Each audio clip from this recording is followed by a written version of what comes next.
Josette Sullins, and my co-host is Clinical Director Jeff Gishkin. We want to thank you for spending your lunch hour with us. On today's show, we will be talking about Earth Day and some simple ways you can help our planet, as well as opportunities to celebrate here on Maui. On future shows, we'll get into more detailed information if you are really ready to dive deep into Earth advocacy. We will have upcoming special segments just dedicated for those of you that are. Jeff, you have a detailed list of hot places to go here on Maui. What would be the first one that you recommend today? Happy Earth Day 2024, everyone. At the Maui Mall Village, there is the Art of Trash exhibition, which is always famous every year here on Maui. Today from 6 to 8 p.m. and every day until May 10th from 10 till 6 p.m. Jeff, what is the Art of Trash? What is that all about? Am I hearing you right? Yes, you're hearing me right. That is where they take different trash and make it into art exhibits, as well as clothing for exhibition. So we recycle trash into artwork. What kind of artwork? Well, there's paintings, statues. Again, there's clothing. There's various exhibits of how you can recycle trash into good-looking items. That's amazing. I would love to wear some trash. Like, what types of trashy things are we talking about? Well, they have tonight is the full exhibition of the runway and the walk of the clothing. So you can have dresses, shirts, pants, shoes, hats, all made from recycled trash. I'm sad I'm going to miss that. I'm actually here in Orlando, of all places. But what's exciting is we're able to, celebrate Earth Day from coast to coast. Hopefully we can get some pictures of those trash outfits and we can put them on the website. What do you think? Definitely can. Mm-hmm. And they have their own website to check also. Do you have that website handy?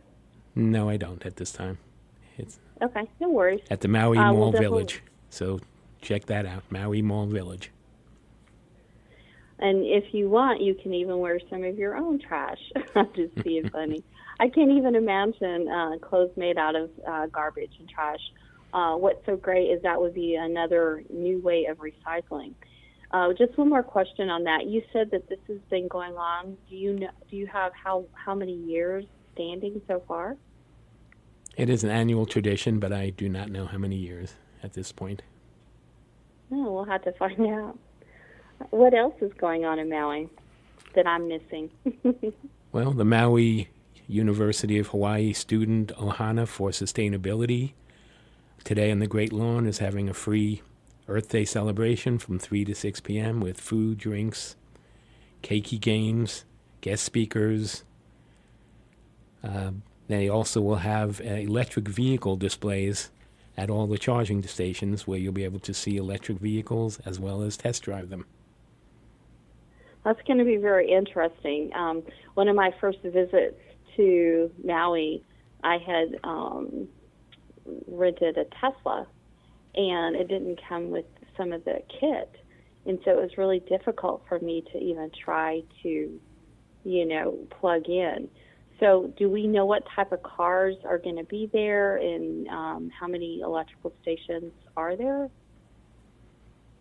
No, I don't know that, but any electric vehicle I'm sure will be on display. Guess there's Teslas, there's Nissans, there's Toyotas. So they want to show off a full range of how you can use electric vehicles. That's great. I love electrical vehicles. What's a little freaky for me, still haven't gotten used to, is when you are at a light and you're like, do I need to turn on the car? And it just automatically goes. I find that fascinating.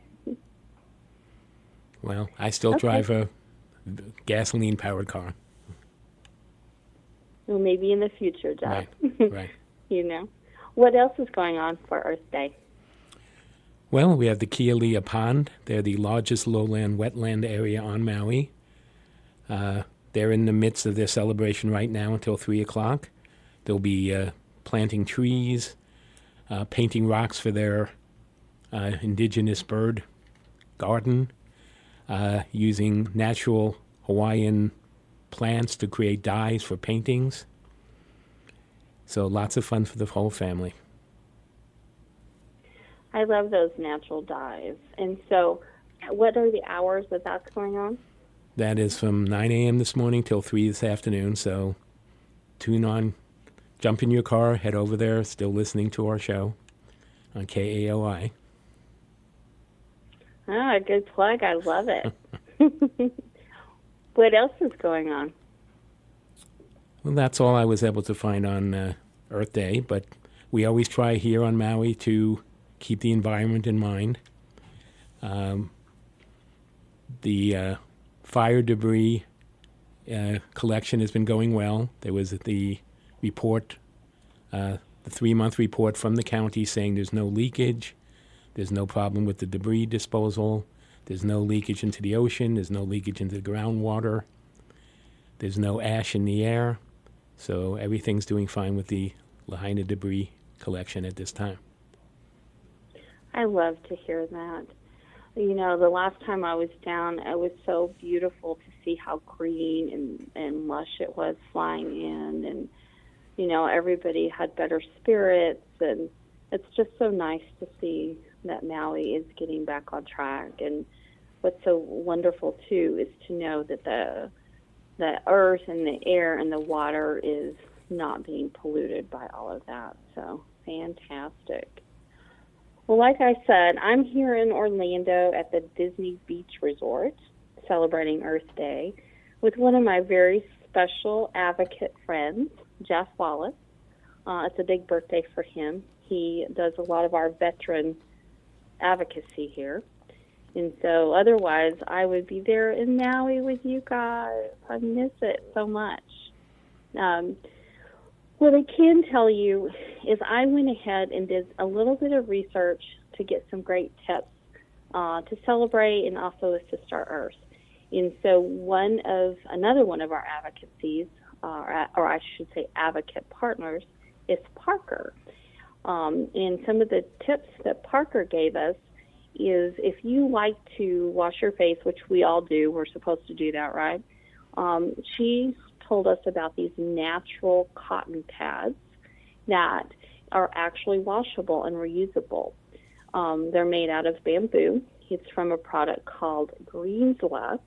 And so when you're done washing your face, you just stick the pad aside, and then you can just put it in its little container and throw it into the wash, and you're able to wash and have a clean face and eliminate some of the garbage that we put out in the universe.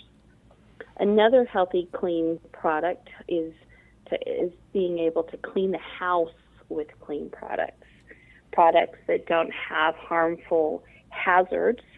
There's many out there to choose from. The biggest thing is if you can find a product that won't hurt our water supply and our land or other humans, that's probably a really good thing to do. What Parker told me is not only can you use these cleaning products to help out in the house and help our environment, but you can they're easily I always have a hard time saying this, compostable. So you can literally put them in compost. And so for those of you that may or may not know what compost is, it is a bunch of items that are natural and organic that you put together and let it kind of simmer over an amount of time. Don't worry, we will have Parker on to give us the details in the future. But where I'm going with this is I would never think you would put cleaning supplies in there. So obviously that they're very non-hazardous to our health, because what you do with the compost is you literally use that for a garden. So if you have a greenhouse or if you have a garden throughout the year, compost is a wonderful way to get the nutrients that you need to go ahead and grow those vitamins. or those vitamins, listen to me, to get those vitamins and grow those vegetables. Jeff has something to say about that. Well, here on Maui, we want to be very careful about the cleaning products we use. We don't want things running into the ocean and into the groundwater and ruining our beautiful environment. So be careful to pick green items, green cleaning supplies, which are abundantly available in all the stores. And I do know that house cleaning services, which are popular with the tourist resorts as well as some people that have their own homes, most of them do use green supplies and advertise that way. So I think it's a great way for the environment to be cared for here on Maui. Many people do have gardens. There's also many farms, and many do use compost and recycle their various materials back into the earth. So it's a better way to raise things than artificial fertilizers, pesticides. So yes, we have to be very careful to be green. That's fantastic, and you're right. It's so fun when you come to Maui. It does feel like no other place. It's super special, and people are very earth friendly and aware of these things. And so, if we could get the rest of the planet doing some of the similar things, we would be ahead for sure. Well, it is our Aina. We have to care for it. Yes, absolutely. Another thing that we could do is reuse, recycle whenever possible. And so in Maui, you could definitely walk most places. In fact, a lot of people stay in their just really close to home and really close to the beach, obviously. And so walking isn't always easy when you live in a city. I know in Phoenix, I'm not able to walk to the store necessarily to get my items, but I do try to go ahead and combine different tasks. So if I need to go to the dry cleaners, the grocery store, the medical, I'll try to combine all of those at one time, and that also helps our earth because you're not always turning the car on and off and driving. You're really using your resources. Also, too, it's just too darn hot in Phoenix not to. I try to do that in the morning for sure. And so if there's any way that we can go ahead and curb our carbon footprint on the planet, we really need to work out. I mean, I need to work out. We really need to work with that. A little subconscious, I didn't work out today. Anything you want to add to that, Jeff? Well, here on Maui, it's sometimes difficult to organize. I do a lot of various appointments. I live in Kihei. Many of the organizations, stores, medical offices are in Wailuku or Kahului. So again, it is important to try and organize things so you make one trip.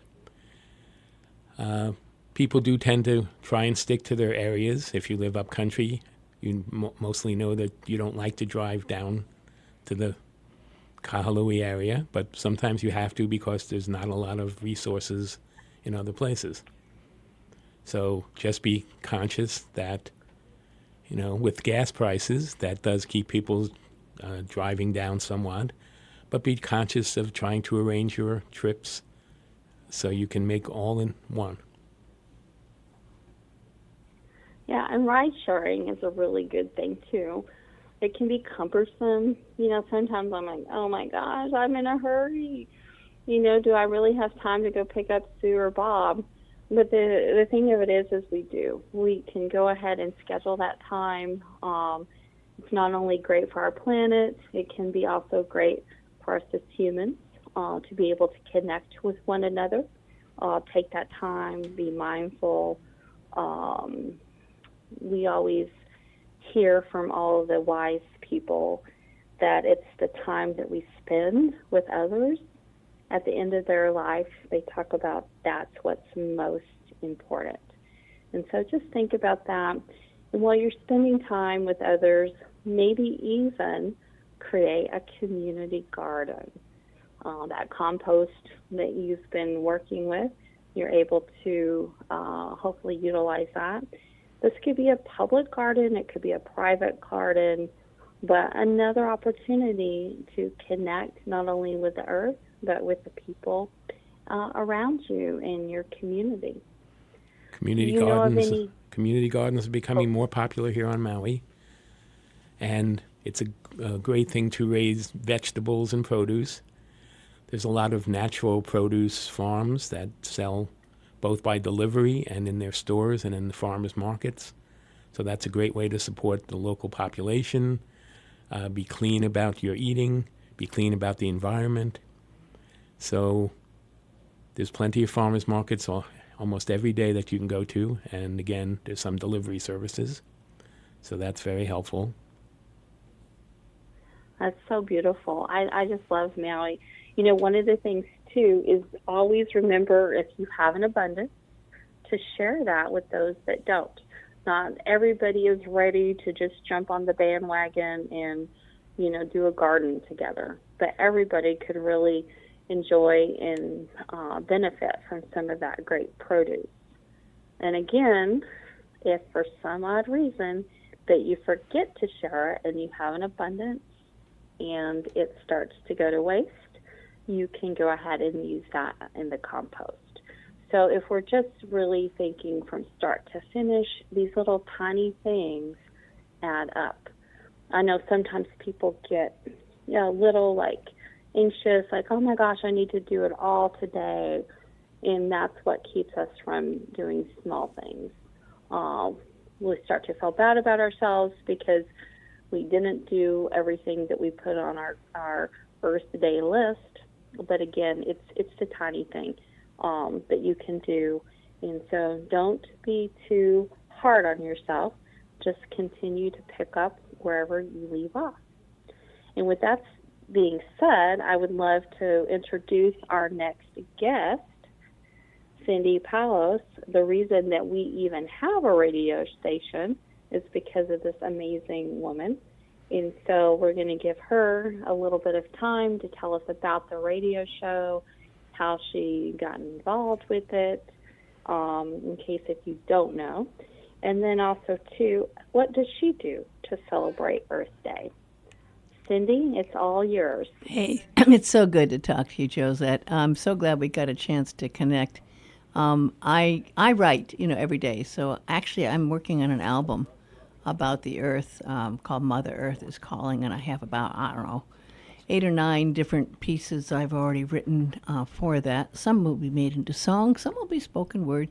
But I do know, and I'm so glad you brought up about growing food. There's a lovely organization on Maui called Grow Some Good, where they actually go into schools and they teach the children, and they find a place near the school or behind the school, and some have used courtyards to actually teach the children to grow their good, and it's turned out that the kids will then go home and sometimes grow their gardens at home and teach their parents how to grow organic, wonderful food, and it's worked very, very well. We have some lovely people.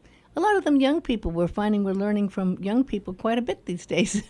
But as far as what I do, I'm very glad we connected through Dr. Tom Vendetti, as you know, and I was glad to have you both on a show where Dr. Tom was talking about what he was doing on his concerts and events, and you and him connected real well, and you're going to be working together on future events like the one in August, I believe, with Keola Beamer and Jeff Peterson, and maybe the one in January as well, where you get to go to Cambodia and connect with what they're doing there. So I feel truly blessed. I've known Tom for about 30 years, and he's just a guy that really likes putting people together and doing good things for the entire planet. So and really has a lot of wisdom.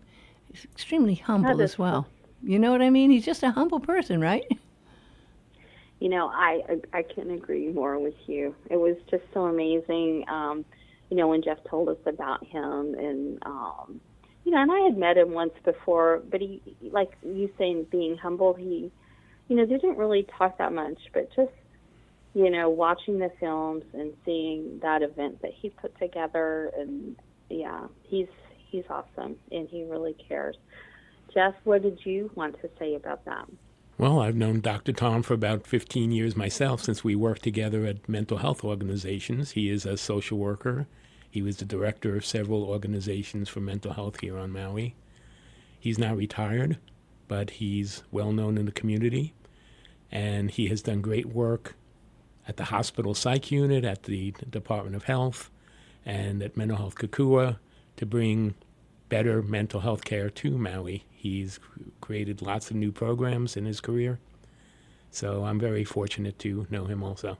Yeah, and I have to say also, Jeff, that you know very well that we do not have enough professionals for mental health, and it's so important that you're doing this work with Island Health VIP, because after the fires, of course, we had problems before the fires with COVID, but then after the fires, it increased, and there's so many people that do need help, and I just love that you are able with Island Health to help people. You'll even offer services for free for victims of the fire.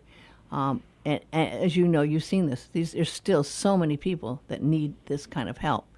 But to get back to what you asked, Josette, I've been doing radio most all of my life. I got started when I was very young, and I became a DJ when I was actually the first female morning DJ in Los Angeles, and I worked there for a long time. And I love radio. I love music, especially. I love being able to share the positive energy in music. And after a while in Los Angeles, I finally realized it was getting more and more commercial, and went and started a group of stations with John Detz in Northern California, and did that. I grew it to, I think, about 6 or 7 stations, and then after a while came here to Maui, and then from here, you know, like I know how amazing Sedona, Arizona is. You know, just like we have this amazing energy here on Maui, Sedona, Arizona has this amazing vibration. Of course, doesn't hurt that there's beauty all around you, and there's the red rocks, and you can hike,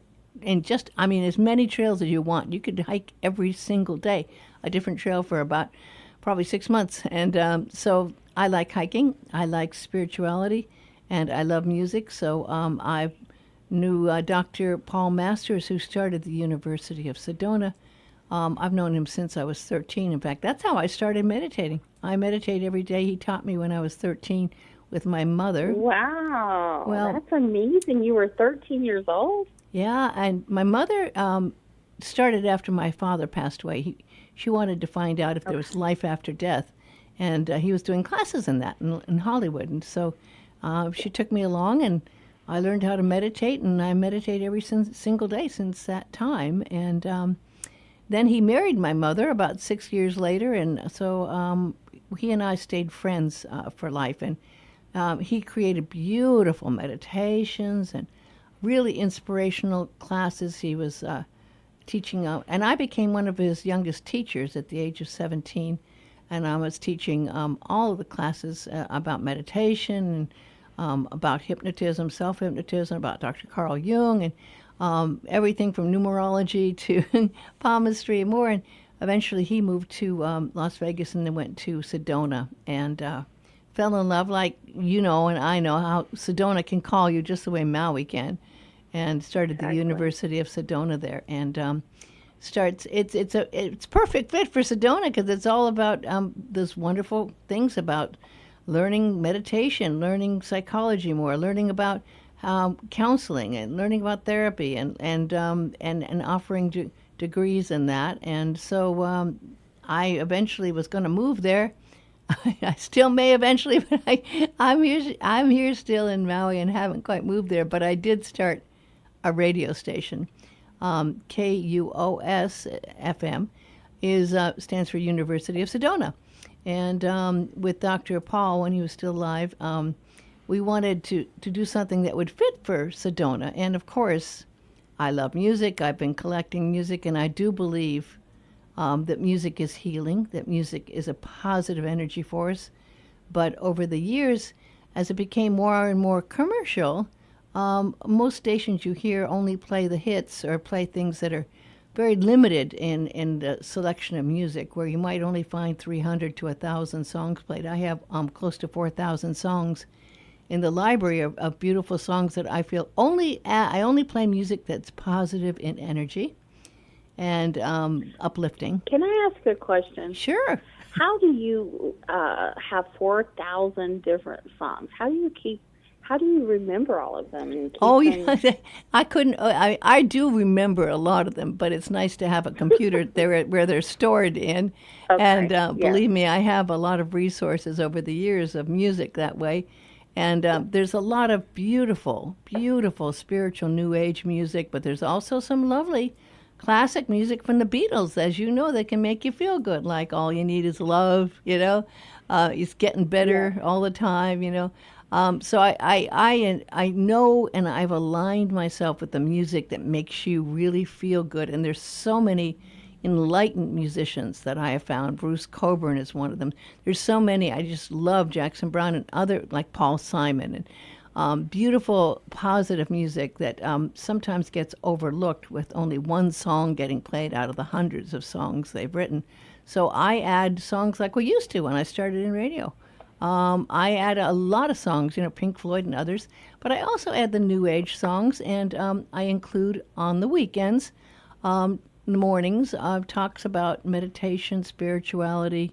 Like right now, not only is it Earth Day, it's also the full moon and the time of the Wesak Festival, which is a very spiritual time in India and around the world now, celebrating Buddha and his teachings. So I include that as well. I just included your show, which you're going to be having on KUOS. I'm going to make sure it airs at 11 o'clock in Sedona time this following Saturday, so we can add these to that as well.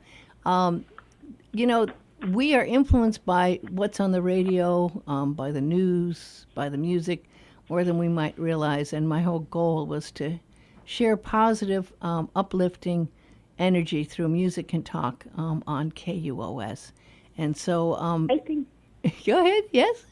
Yeah, I was going to say, and Jeff is raising his hand too. He's like, I want to speak too. I think that's how we connected, is making sure that we play that inspiring music. Jeff, I had a couple things, but it sounds like you really wanted to comment on that. Go right ahead. Well, I think it's interesting, Cindy, that we've had parallel paths, because I moved from Sedona, Arizona to Maui originally. Wow. What year was that? That was 2011. Wow, that's amazing. Yes. And, that was about when I started the radio station. Right. Yeah. I had gone from Phoenix to Sedona. And, of course, at Island Health, we do offer hypnosis and meditation classes, as well as making culture a large part of our services. So we mentioned last week we do classes on various things, including music, Hawaiian music, ukulele playing, ukulele classes and training.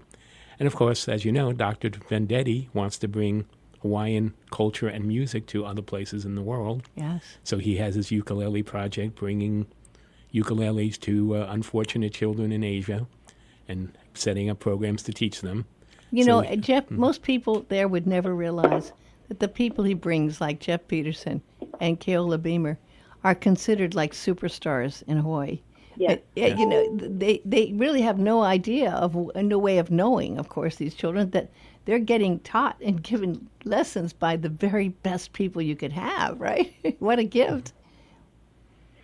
At that event, I was walking around, Mr. and Mrs. Beamer, and they just have this energy about them that is so incredibly spiritual. And I'm like, wow, they're so beautiful. And I had no idea that that's who were some of the key stars. And then I found out that Keola Beamer's music and his instruments that are signed are in Scottsdale, Arizona at the musical museum there. And it was like, oh my gosh.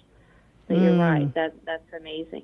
Speaking of different artists, when you're adding people to your show, do you ever add any new musicians, or do you ever take any chances on that at all? Or that's what I was raised with when I started in radio. You took chances all the time. Well, you get to know your music and get to know the energy. You have to listen. But yes, and I'll tell you something.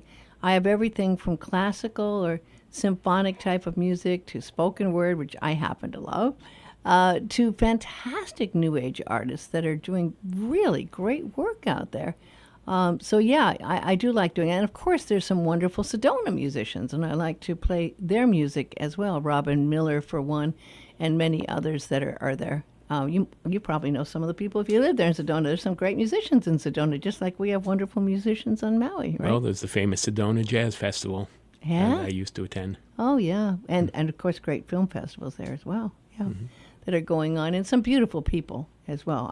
Many artists that are friends of mine as well. Andrea Smith and many others who are fantastic artists in Tlaquepaque. You can go and see the art galleries. It's really quite an art community, which I think Scottsdale is as well. Isn't it, Josette? Yeah, it is. It's really nice that, Scottsdale, Sedona, and Maui. It's like I feel so blessed to be able to be in all three places. Yeah. And so, it's fantastic. Yeah, I think there's a responsibility for those who see the ones that are moving ahead and striving for that kind of positive energy. They kind of inspire other people who come.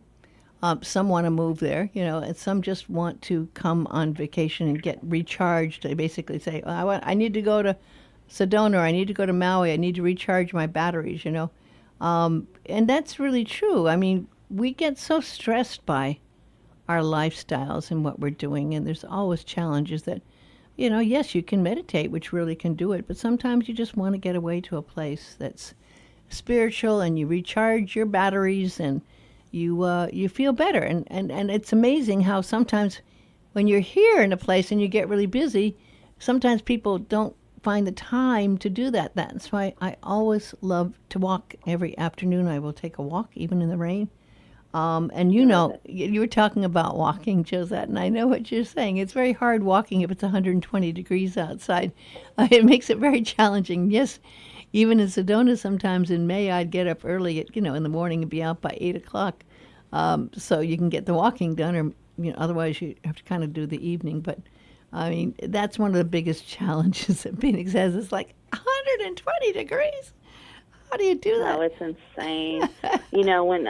For people in Maui, I don't know if they are aware, but when they say you can literally sometimes fry an egg on the pavement, it's true. Yeah. And it's like we're asphalt. It's almost like an asphalt jungle, in a lot of different areas. And so... But it's dry heat. It's dry heat, so it doesn't. Count.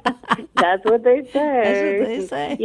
It is hot. Well, I'm in Orlando right now, and yesterday I flew in and I got off the plane, and I was like, oh my gosh, it is like so humid. Yeah. But I'm already adjusted to it, and I don't know. It's interesting, but I can tell you, I do like the dry heat. But when those summer temperatures go up, you can't really get used to it. I mean, you just don't. You're like, what? I don't remember this. It's kind of like childbirth.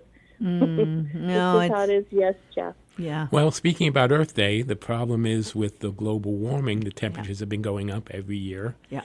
Last year was the hottest record on Earth everywhere, and it was the hottest summer in Phoenix. And unfortunately, they're anticipating in the next 10 years there'll be almost all over 100-degree days in Phoenix all year long. Yeah, they said when Earth Day began in 1970, since that time, the everyday temperature of life has gone up over 2 degrees, I think 2.5 degrees in temperature. And that may not sound like much, but if you take it and you're sitting out there in the sun, believe me, all of a sudden if you're used to like 80 degrees and it's 90, you notice it. If you're used to 90 degrees at the highest and it's 100, you notice the different temperatures. And like I wrote in a poem, Mother Earth is calling. And the thing is, there are so many people out there trying to help, so many people trying to do good, so many people trying to clean the ocean up, so many inspired people trying to recycle and do good. And it's going to take all of that. It's going to take all of that and even more. And that's why I think it's so important, our children, we teach our children well. The children are the ones that are going to have to be dealing with when it gets its worst, I think. And that kind of makes me sad that our children are going to inherit this terrible problem. And so it's so key that they are trained and have the tools they need to deal with what's coming. I have a new grandchild due tomorrow. Oh, that my I'm gosh. quite concerned about their future. Of course. Of course. Oh, happy birthday tomorrow to your grandchild. My first grandchild. You know, Yes. yeah, one of the things I was going to tell you when you're talking about, it is going to take all of us, and it is sad, that our youth, they are going to have to stand up and do stuff, but there's a lot of new innovative ideas happening. So I do think and hope and pray, that as, a whole community, we will be able to, continue, on that path to do that. Growing my daughter, I've always been an advocate, for cultural conservation, for keeping the families together, for reunifying mothers of children, and, the list goes on. And then when my daughter, became a teenager, she, definitely grew up as an advocate and still is. But, I mean, just to hear some of the things, like all the things, guys, that I did, to help people and to help the planet and to do all this, she made it very known it wasn't enough. Mm-hmm. And at times it was hurtful and it was hard to accept. But, after a while you were like, you know what, you're 100% right. It wasn't enough. We all need to do more. That's why we're trying to do healthy, fun things that we can do collectively, and positively. On the flight over here, and I wasn't planning on saying this, so I can't tell you who it is, but I was watching, or I wasn't really watching, but in my mind I'm very visual. I was hearing a podcast about the author of Tiny Habits. And again, I don't have his name, but the book is called Tiny Habits. And some of the things that he was saying, I referred to a little bit in this radio show. Just start out with things that you can do. Mm-hmm. One of his examples, and I thought it was kind of funny, but I was like, wow, this really works. If your goal is to floss your teeth every night, start off with just flossing one tooth, as your goal, mm-hmm. which is kind of funny when you think about it. But, you always feel good about it if you just get that one tooth in. And then sometimes you'll floss the whole mouth, and sometimes you'll floss a part of the mouth. But at least you feel good and you don't stop the process of flossing your teeth because you're not giving yourself bad chatter. Sometimes people don't know where to start. And so we want to, go out and conquer the world. And, we get, overwhelmed and we don't do anything at all. I think it's the same with meditation. How many times, Jeff, have you heard people say, I don't have time to meditate? Get up 5 minutes earlier. Do 5 minutes first, maybe 10 minutes, right? Just get up a little earlier, 15 minutes. Same thing with walking. I don't have time. If you just go out walking mm-hmm. even for 10 minutes, 15 minutes, it can make a difference if you do it every day. It adds up, So I think the same thing is true, Josette, that you start with a small amount. Don't be overwhelmed, but you can. If you really want to start healthy habits, you do start small, and you find the benefits are going to be there. In behavioral health, we make a treatment plan for clients. And, of course, people want to start with the largest thing they can get to, but we really have to break it down to the tiniest little baby steps. Mm-hmm. There's an old saying in behavioral health, if you want to become president of the United States, start with brushing your teeth. I had never heard that one. But with meditation, people don't understand what meditation is. They think they're supposed to start floating like over a lotus leaf. When meditation is just a change of focus. So your mind is going to wander because that's what minds do. And when you realize your mind is wandering, you try and bring it back to your focus point, whether that's a mandala or counting your breaths or breathing. So nothing magical is going to happen. You just have to remember that you don't want your mind to wander off if you can help it. But minds do wander, so there's nothing wrong with the mind wandering. If you can meditate for 10 seconds, you're meditating. You went to China, and what did you learn? Where were you in China when you were meditating in China? I was at the Polin Precious Lotus Monastery, which was on Lantau Island off the coast of Hong Kong, which, interesting at the time, only had the monastery with the world's largest sitting Buddha, and a fishing village. Since then, that was years ago, they built a causeway over the water. You used to have to take a ferry. And now they have the Chinese Disneyland there on the island with the with the monastery. That's funny. That is insane. But I learned that Buddhist monks are still people. They're not floating on lotus leaves. They have their own daily issues to deal with. But they try and keep everything mindfully in perspective. You know what the old saying is, when you wash the dishes, wash the dishes. Mm-hmm. You can't be thinking about what you did before the dishes or what you're going to do after the dishes. Think about how much there is to pay attention to when you're washing the dishes. Temperature of the water, the soap bubbles, the light shining on the soap bubbles, the water dripping off the dishes, the dirt coming off the dishes. You could spend an entire day looking at the dishes. So that is mindfulness. Yeah, that is, and the awareness that you gather is very, very insightful, and you gain a lot of awareness, and then you can put it to work in your life, because meditation, I think, gives you a good, strong foundation to also deal with issues that come up that we are seeing here on Maui, and everyone's seeing as they're facing their challenges in life, is that it's getting more challenging. You know, the wars and the finances and everything in life has become a little more challenging than we might have seen when we were growing up. And thankfully, we're evolving. Hopefully, we can deal with this. Yeah, I think we're evolving too. You know, sometimes it's a little nerve-wracking when you hear new things all the time. But, you know, we just weren't aware of the whole world and all the problems, and that, you know, they really are affecting all of us as a whole, and they always have been.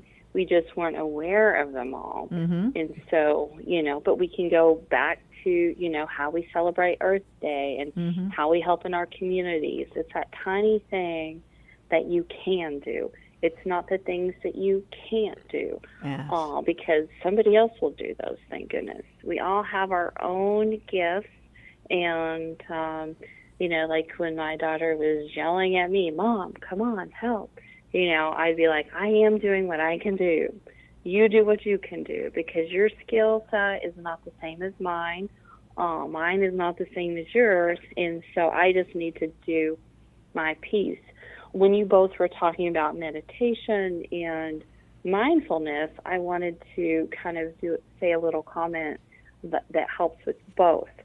So, mindfulness, you're going to be very aware of what is going on. You're not going to let the mind take over and say, I coulda, woulda, shoulda, all the negative self-talk. You go back to paying attention to the activity and what actually is. Or in meditation, you bring yourself back to that focal point. And it's like a muscle. The more you do it, even if it's only for 1 second, that's what I always tell myself when I'm in plank. It's only for a second, Josette. You can do it. Breathe. So the more we do that, you know, the stronger we get. And before long, we're holding plank for a minute or 5 minutes or an hour, you know. And after a while, we just are. And, you know, then we can have that transcendence into that monk state, because the more we practice something, the more we become it. And the same thing with negative. You know, if you don't work out that minute, you know, the more we don't, the more we become less, you know, we have that atrophy that goes there. I was looking, boy, it's been so much fun sharing everything with you guys. I do know that Jeff wanted to say, comment on Passover, because it also is Passover today. Yes. Jeff, did you want to take a couple moments and go there? Yes, thank you. But first, let me give our plug. If you're interested in evolving or the meditation, contact Island Health in Kihei at 808-336-2611, 808-336-2611, Island Health. We will help you with all your mental health and cultural needs. But yes, I did want to say a happy Passover to people that might celebrate. It is the Jewish holiday of the Passover, which commemorates the Exodus story in the Old Testament of the Jewish people leaving Egypt and gaining their freedom from slavery, which is still something that's important today. So it's a family event. We were talking about families being together. So it's not something where you go to a church or a temple. It's something you do at home over dinner. There is a ceremony. It's called a Seder. And you gather your family together and you discuss the story of the Exodus and Jewish people leaving Egypt from slavery. And there's 4 questions that the youngest person asks and to give an explanation of what Passover is about. So the first question is, why is this night different than other nights? Well, of course, the answer comes from the older person at the table to tell the story of Passover and why it's different. What are we celebrating? Jeff, is this the same every year? Yes, it's the same ceremony every year. The Okay. Seder remains the same and has been the same for thousands of years. Jewish people can only eat unleavened or unrisen bread, with things without yeast, during this holiday to remember so the question is, why do we eat only unleavened bread from the youngest child? And that's because the Jewish people had to leave Egypt in haste. They didn't have time for their bread to rise. So they eat something called matzah, which is an unleavened bread, a flat bread. Is that like a pita? Well, pita has yeast, but it's similar. It's kind of like a cracker. Okay. Jewish people also eat bitter herbs, usually horseradish, on Passover. And the reason for that is so they remember the bitterness of being in slavery. Mm. They also dip vegetables in salt water. And that's to remember the tears of the slaves, the salty tears. We also do invite others into the ceremony, so we leave the doors open for both visitors, and we hope the angel of life will come in the door and join the ceremony. But it's called Passover because, as you know, if many of you know the biblical stories, Pharaoh wanted to kill the firstborn of the Jewish people because he wanted to reduce the population of Jewish people there in Egypt at the time because he was afraid of uprisings. There's many stories in the Bible about killing firstborn children. So kings always want to reduce their enemies by killing the firstborn child. So when the plagues came out, there was 10 plagues that God brought to the Egyptians to convince Pharaoh to let the Jewish people go. The last one and the most terrible was the killing of the Egyptian firstborns. So the reason it's called Passover is that the Jewish people painted lamb's blood on their door sills, and that's another reason they actually eat lamb both at Passover and Easter. And that would show the angel of death. These were Jewish people, and the angel of death would pass over the houses and not take the firstborn that they did of the Egyptians. So Passover is celebrated for 7 days, and the reason for that is it took 7 days for the Jewish people to reach the Dead Sea that was parted and escaped finally from Egypt after the collapse of the Dead Sea on the Egyptians. So that's the story of Passover. Very, quick story. But for those Jewish people that celebrate, a happy Passover. Yes, a happy Passover indeed. And thank you so much, because, I knew bits and pieces, but I'm not Jewish, so it's always fantastic to be able to, acknowledge for the day, the different cultures, the different beliefs, the different religions, that create us all as one huge community. So that was fantastic. And speaking of that, every week, we're always looking, like Jeff had said earlier, yes, we definitely want to help you with your mental health if that's something that you would like us to do. But we also are more than just that, especially with the radio show. We're looking for special guests that have something that they would like to share, businesses that actually care for Maui and care as much as we do, so everyone gets to know what they do. Sometimes it's just a sole provider that's out there, cleaning up the garbage or doing specific things. Or I should say making clothes out of garbage, right, Jeff? Yes. So, but we're always looking for that, people that help the planet, help people, and help culture. And so there's a couple different ways, like he said. You can email us, and Jeff can give you the number. We're down in Kihei, on Kihei Road, 2439 South Kihei. In June, we're going to start something called Community Unity. And it's all about culture, and one of the nights we're going to, highlight a special business so the community can come down and not just hear about them on our radio show, but actually meet them and, just so we can get more involved and, grow that support. And so the phone number is 808-336-2611, 808-336-2611. And I feel bad, Jeff. I don't even know what the email is because you're getting all the emails there. So go right ahead.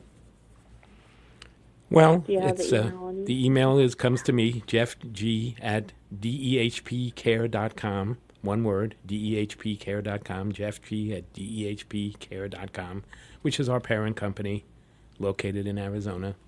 The Dēhp Care website is also available. Fantastic.